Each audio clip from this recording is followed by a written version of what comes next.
검찰의 선거법 위반 기소에 대한 편파 시비가 계속되고 있습니다. 심지어 여당 내부에서도 비판의 목소리가 높은 상황인데요.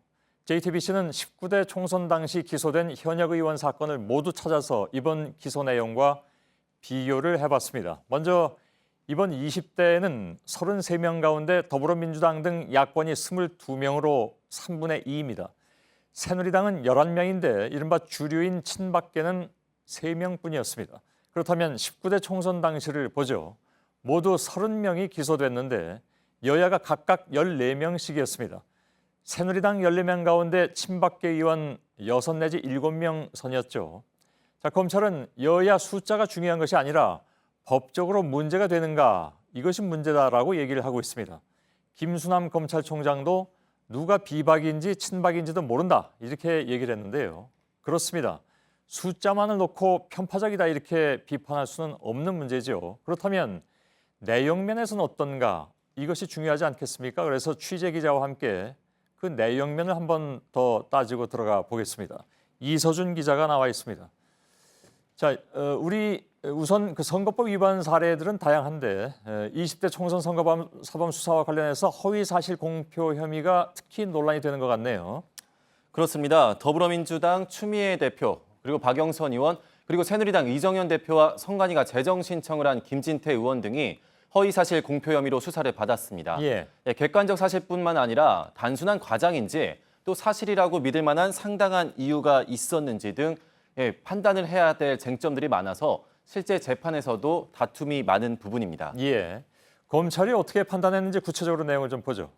네, 우선 새누리당 친박계의 김진태 의원입니다. 친박계 김진태 의원은 시민단체가 자신의 공약 이행률이 70%라고 했다. 또 예산 지원이 예정돼 있다는 등의 홍보 내용이 허위라고 고발을 당했는데요. 검찰은 김 의원이 사실로 믿고 이러한 말을 했다. 즉 고의성이 없다고 불기소를 한 겁니다. 그런데 19대 때 조현용 의원은 남부 내륙선 착공을 위해 한국철도시설공단이 예산 책정을 준비하고 있다고 말한 혐의로 결국 항소심에서 벌금 50만 원을 선고받았습니다. 이뿐만이 아니라 추미애 대표와 박영선 의원도 본인들은 사실로 믿었다. 그러니까 고의는 없었다라고 주장을 하고 있는데요. 하지만 검찰은 김 의원에 대해서만 인정을 했습니다. 고의성이 있었느냐 없느냐는 사실 판단 자체가 좀 주관적일 수밖에 없는 상황이기도 하죠. 그래서 이렇게 그냥 잣대가 이렇게 저렇게 막 마음대로 되는 게 아니냐 하는 그 의구심을 자아내고 있는 것 같은데 사건마다 상황이 아주 똑같지는 않기 때문에 단순 비교가 어려운 부분도 없지는 않을 것 같습니다. 이정현 새누리당 대표도 허위사실 공표 혐의가 있었는데 여기에 대해서는 불기소 처분이 나왔잖아요. 네, 이정현 대표는 총선 때 국립보건의료대학과 병원을 순천에 설립하겠다는 법안을 냈다며 공보물에 적었지만 실제로 법안에는 순천이라는 지역명은 없었습니다. 이런 점 때문에 선거법 위반 혐의로 고발돼 수사를 받았는데요. 검찰은 기소를 하진 않았습니다.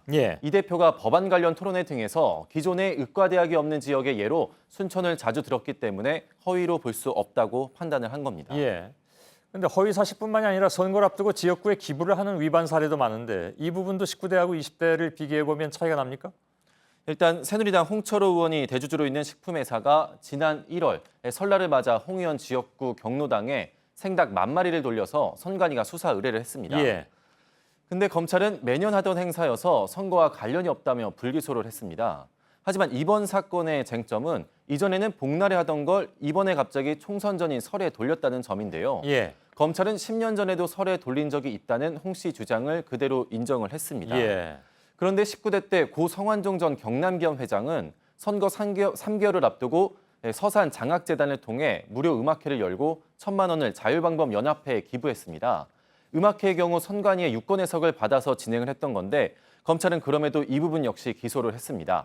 재판에서 음악회는 결국 무죄가 났는데 이 1,000만 원 기부는 선거와 관련이 없다고 보기 어렵다면서 유죄를 선고했고 성 전 회장은 의원직을 잃었습니다. 이것도 자의적 판단일 가능성이 있다라는 의구심을 자아낸다 그런 얘기 같은데 또 하나는 새누리당의 염동열 의원. 염동열 의원의 경우에 이제 재산 신고를 잘못했다는 건데 실수였다는 해명을 그대로 또 인정을 해줬다면서요? 그렇습니다. 원래 재산이 19억 원인데 5억 원으로 적은 겁니다. 검찰은 이 부인과 공동재산을 n분의 1로 나누는 과정에서 실수가 있었다는 염 의원의 해명을 그대로 인정을 했습니다. 그런데 19대 때 통진당 김미희 의원의 경우 990만 원의 빌딩 지분이 있는데 재산 없음으로 신고를 했고 역시 김 의원은 실수였다는 점을 선거 운동 과정과 그리고 검찰 수사 과정에서 계속해서 밝혔습니다. 액수가 990만 원이었나요, 그때? 예, 그렇습니다. 예. 하지만 검찰은 그 실수라는 점을 인정하지 않고 기소를 했는데요. 법원은 실수라는 점을 인정을 해서 결국 무죄를 선고했습니다. 그렇군요. 이서준 기자였습니다. 수고했습니다.